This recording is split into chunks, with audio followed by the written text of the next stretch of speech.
So what is up, YouTube? Welcome back to the channel. It is December, so I'm going to talk about Christmas and my love-hate relationship with this holiday.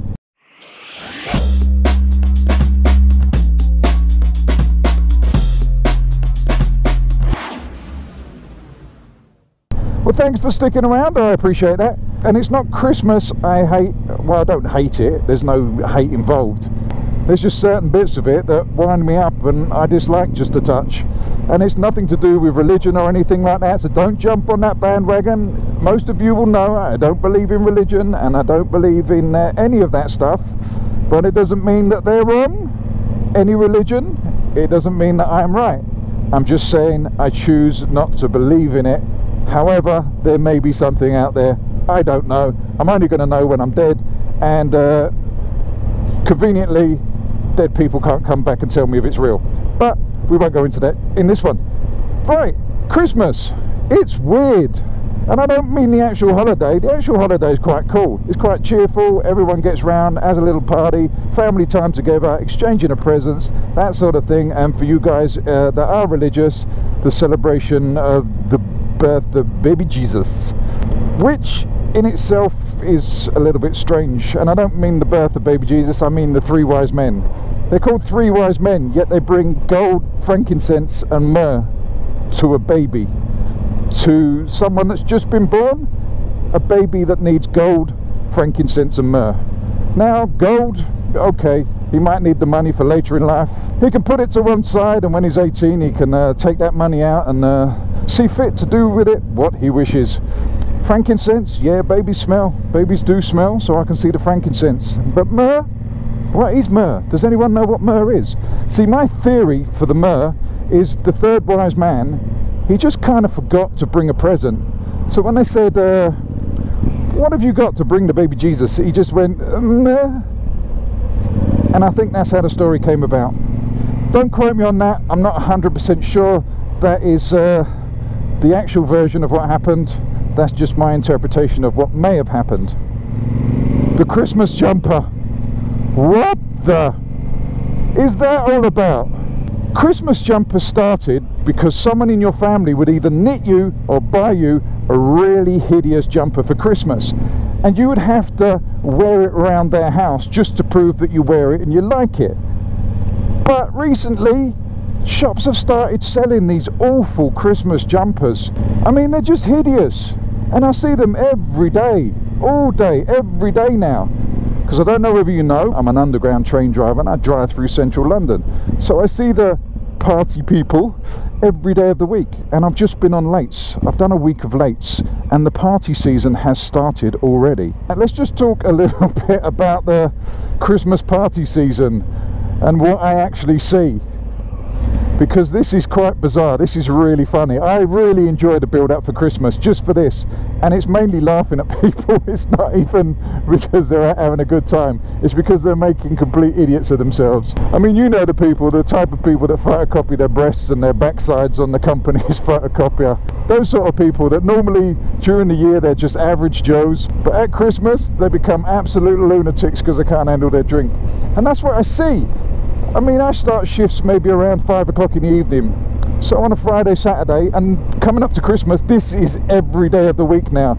Tuesdays, Wednesdays, Thursdays, Fridays, Saturdays. Monday seems to be a day off. Sunday, Monday seems to be a day off and a crazy Christmas party. But the rest of the days, it's a free-for-all. You can tell how tight your company is by the day you get your Christmas party. You know, if it's on a Tuesday, Wednesday, Thursday, they're tighter than the people that have it on a Friday and Saturday, because clubs and bars charge more on a Friday and Saturday. I'm just saying, if you're one of those business owners and you've just booked your Christmas party for a Tuesday, you tight f***er.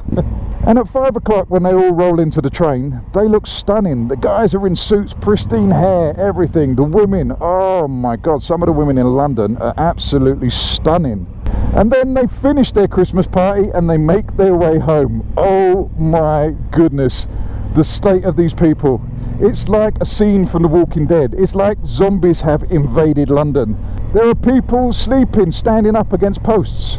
I saw a guy the other night and he was just leaning against one of the posts on the station. Nothing else around him. Forehead on the post, fast asleep. How's that even possible?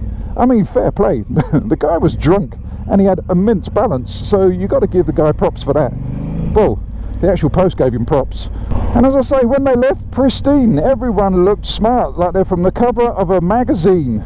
But on the way home, oh, shirts undone, skirts ridden up, tights ripped, puke all down themselves, mobile phone on their lap, handbags open. How some of these people don't get robbed, I do not know, because there are some idiots on the underground that just prey on people that get drunk. So be careful if you're out there, because there are those selfish scumbags that go around robbing people that are drunk because they're too incoherent to know that someone's going through their bag or pockets. So be very wary of that. I mean, I had one girl, not this year, this was a few years back, and I'm sure she was stunning when she left to go to the party, but on the way back I found her asleep on my train. So I woke her up, just tapped her on the shoulder. You can't do anything more than that, so you've usually got to wait for a female member of staff, but she woke up just with a little tap on the shoulder, and it was cool. She was cool, she was fun, and she was in a good mood. And I told her it was the last train, and she says, how am I going to get home? I said, I don't know, you'll have to get a bus or a taxi from outside. So she looked at me and she leant against this post in her best sexy pose. She sort of like put her hand, ran it through her hair, and she said, maybe you can take me home. And I said, I'm flattered, love, but you know you've puked all down your front. And she had vomit all down her cleavage and everything. At which point she just walked off and left me. Right, Christmas records. Who likes Christmas records? I like Christmas records, but I like certain Christmas records. I don't like the so-called party ones. You know, the Slades and Shakin' Stevens and the Mariah Careys and that sort of rubbish. Well, I did like the Mariah Carey one right up until I saw that video of her singing it live where they stripped back all the effects and it was just her singing. And that kind of put me off that song for life. Make my wish come true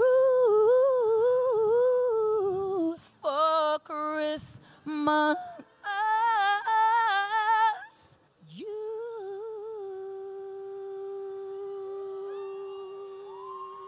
Make my wish come true. I'm just gonna keep on waiting. You. I hear those sleigh bells ringing. Won't you please bring my baby to me? So make my wish come true. You.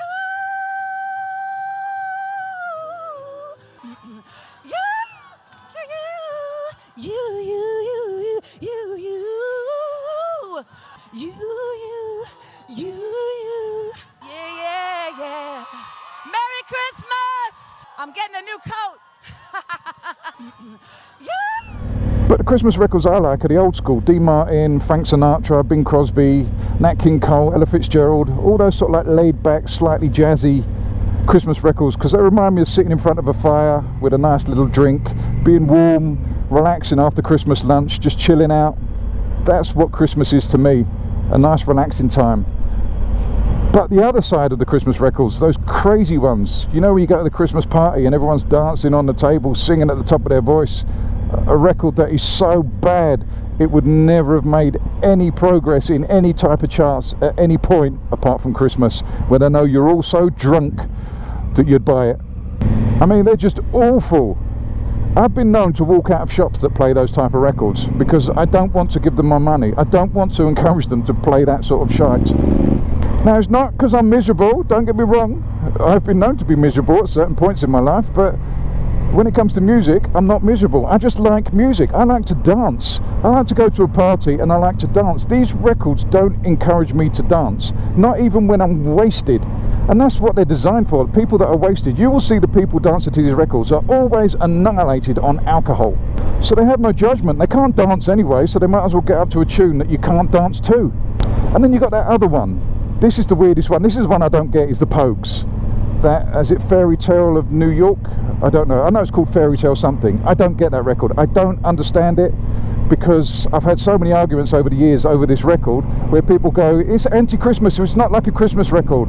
Is it? Is it not like a Christmas record? Really? Then why is it out every Christmas? Why is it not out during the summer? If it's not a Christmas record, why are you not listening to it on the beach? Why are you only listening to it when you're absolutely pissed up out of your nut at Christmas? But on the whole, I really like Christmas. I know it sounds like I don't. I like Christmas. I don't like the little frills around the side. And another thing, you get the media coming up with all these stories about how Christmas is being ruined and how bad people we are because certain things have been banned this year or certain things you're not allowed to say. I mean, the obvious one is people come out every year and say, oh, this person's banned the word Happy Christmas or the words Happy Christmas or Merry Christmas, you have to call it Happy Holidays, when in fact no one gives a shit. Everyone says Happy Christmas.